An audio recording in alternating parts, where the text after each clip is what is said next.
ఎవడో తయారు చేయలేడు, ఎవడో కూడా ఆయన ప్రాణాన్ని తీయలేడు. ఆయన సమీపానికి కూడా వెళ్ళటానికి చాలా కష్టం. దానికి మనకు అవకాశమే లేదు.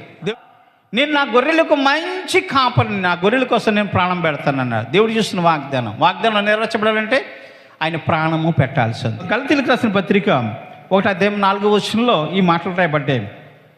మన తండ్రి అయిన దేవుని చిత్త ప్రకారము ఆయన మనల్ని ప్రస్తుతపు దుష్టకాలంలో నుండి విమోచించవలని మన పాపముల నిమిత్తము తన్ను తాను అప్పగించుకుని చిత్త ప్రకారం జరిగింది. తండ్రి చిత్త ప్రకారము, దేవుని చిత్త ప్రకారం జరిగింది. తండ్రి ఏమన్నాడు? నీ భూలోకానికి పోయి మానవులందరి నిమిత్తం పాప క్షమాపణ నిమిత్తం వధించబడాలి అని.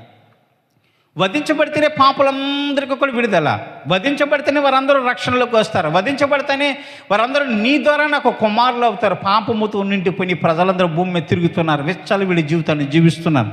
వీరందరూ పరిపూర్ణమైన జీవితం కొనసాగించాలంటే నా కొరకు ఈ భూమి మీదకి వెళ్ళి నాకు కుమారులుగా వారందరూ నిర్ణయించబడటం కోసం నీవు వెళ్ళి బలిపశువుగా వధించబడాలని తండ్రి చిత్త ప్రకారం, తండ్రి ఆలోచన ప్రకారం ఈ లోకంలోకి వచ్చి పాపులందరి నిమిత్తం, పాపులందరూ కూడా దుష్టకాలం నుంచి విమోచించబడాలని తను మనందరి కొరకు అప్పగించుకున్నాడట. దేవునికి స్తోత్రం. తన్ను తాను అప్పగించుకున్నప్పుడు యేసు ప్రభువుని తీసుకెళ్ళి యూదులందరూ సిలువేసేటువంటండి. ఆయన ఇష్టమైతేనే ఆయన మన ప్రాణం తీయగలుగుతాం, ఆయనను మనం చంపగలుగుతాం.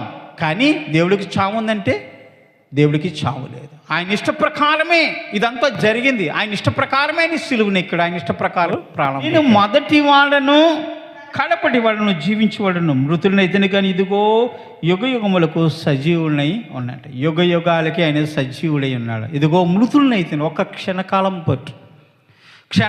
పట్టు నా బిడ్డలందరి కోసం నేను సిలువలో మరణించినట్లుగా అందరికీ కనిపించాను. ఈ బిడ్డలందరూ కూడా నన్ను చూసి, నా మరణాన్ని చూసి వీరందరూ మారు మనసు పొందుతారని, నాతో తిరుగుతారని, వీరందరి కోసము క్షణకాలము బలిగా అర్పించబడటం కోసం క్షణకాలం నేను మృతులనైతేనే కానీ జీవించేవాడిని, కలపటి వాడిని, మునుపటి వాడిని, జీవించేవాడను యుగ యుగములకు సజీవును. నాకు చావు లేదు. దేవుడికి చావు ఉందా?